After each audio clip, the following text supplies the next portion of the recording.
Semester 1 Hindi major और minor course का ये बहुत ही ज़्यादा इम्पॉर्टेंट क्वेश्चन है, जिसे मैं आपको नोट्स के साथ बहुत ही आसान भाषा में समझाऊंगा।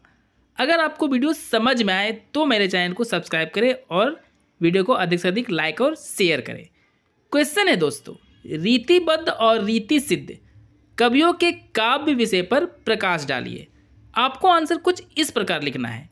रीतिकाल की कविता में जितनी भी मुख्य और गौण प्रवृत्तियाँ देखने को मिलती है, प्रत्येक की विषय शैली और वर्णन शैली की अपनी खुद की विशेषताएं रही हैं। रीतिबद्ध और रीति सिद्ध काव्य मुख्य रूप से उस काल के राजाओं और नवाबों के आश्रय में लिखा गया था। मतलब जितने भी कवि होते थे या तो राजाओं के दरबारी होते थे या नवाबों के दरबारी होते थे और उन्हीं के आश्रय में लिखा करते थे। अधिकांश आश्रयदाता विलासी थे, यानी अपने ही भोग विलास में डूबे रहते थे एवं इनकी विलास के लिए श्रृंगार काव्य भी एक अंग था। इसी कारण उस समय के कवि अपनी अपनी रचनाओं में केवल उन्हीं बातों को अक्सर लिखा करते थे जिनसे राजा को अधिक से अधिक खुश किया जा सके। सीधा सा मतलब है दोस्तों, कवि केवल राजाओं को खुश करने के लिए वैसे वैसे काव्य लिखते थे ताकि राजा खुश होकर उन्हें अधिक से अधिक पुरस्कार के रूप में इनाम दे सके। दूसरी ओर इन लोगों के बीच ऐसे वीर भी थे जिनके अंग विलास के उपकरणों के स्थान पर युद्ध और उसका संदेश बन गया था।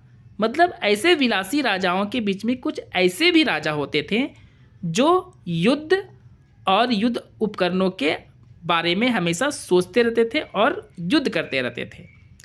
इन वीरों में से एक वर्ग तो उनका था जिनके मन में भारतीय संस्कारों तथा राष्ट्रीय भावना का इतना प्राबल्य था कि विदेशी शासन को शक्ति के बल पर उखाड़ फेंकने के लिए मुगल शासकों के साथ प्रायः युद्ध करते रहते थे। और दूसरा उनका ये था कि जिन्हें राजनीतिक कारणों से अथवा मुगल शासक की रक्षा के निमित्त प्रतिपक्षी राष्ट्रवीरों के साथ युद्ध करने के लिए समय समय पर युद्ध भूमि में जाना पड़ता था। इन दोनों वर्गों के योद्धाओं के आश्रयों में रहने वाले कवि या तो उनके युद्धों और पराक्रम का अतिरंजित वर्णन करने या फिर उनके दान गुण और वैभव संबंधी परिस्थितियाँ लिखकर उन्हें प्रसन्न करते थे।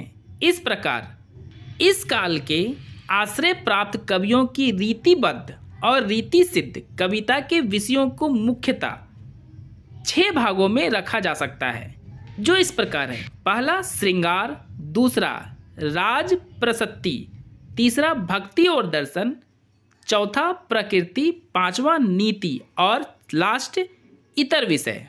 तो सबसे पहले हम लोग श्रृंगार को देखते हैं। इस काल में श्रृंगार रस का काव्य बहुत अधिक लिखा गया, जिसमें नायक नायिका के भेद निरूपण, शब्द शक्ति, अलंकार, रीति आदि की व्याख्या की गई।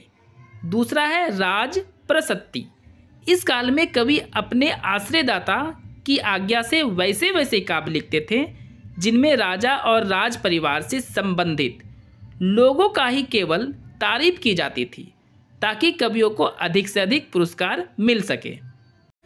तीसरा है भक्ति और दर्शन। श्रृंगार और राज प्रशस्ति के अलावे इस काल में भक्ति और दर्शन पर आधारित काव्य भी लिखे जाते थे। इन काव्यों में अनेक प्रकार के देवी देवताओं जैसे शिव, गणेश, सरस्वती, विष्णु, सूर्य इत्यादि का वर्णन किया जाता था। चौथा है दोस्तों प्रकृति तथा इतर विषय। 2 विषय को एक में ही मिला दिया गया है। इन कवियों की प्रकृति तथा इतर विषयों के वर्णन संबंधी रचनाएं भक्ति और नीति संबंधों रचनाओं के समान बिखरी हुई थी। प्रकृति वर्णन संबंधी रचनाएं प्रायः श्रृंगार रस की उद्दीपक सामग्री के वर्णन प्रसंगों में ही देखने को मिलती है।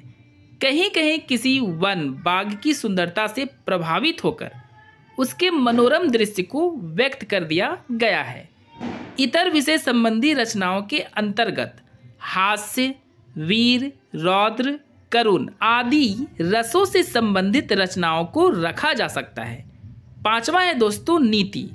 ये रचनाएं मुख्य रूप से स्वतंत्र लक्ष्य ग्रंथों का निर्माण करते समय उनमें किसी न किसी प्रसंग के रूप में किया गया। इस तरह के रचना करने वाले लोग बहुत अधिक अनुभवी होते थे और नीतिपरक रचनाएं इस प्रकार करते थे कि कोई भी व्यक्ति साधारण ज्ञान होने पर भी इसे समझ सके। दोस्तों, मेरा ये नोट्स आपके लिए उपयोगी साबित हुआ ये कमेंट करके जरूर बताएं और हाँ, ऐसे ही वीडियो के लिए लाइक शेयर एंड सब्सक्राइब करना तो बनता है।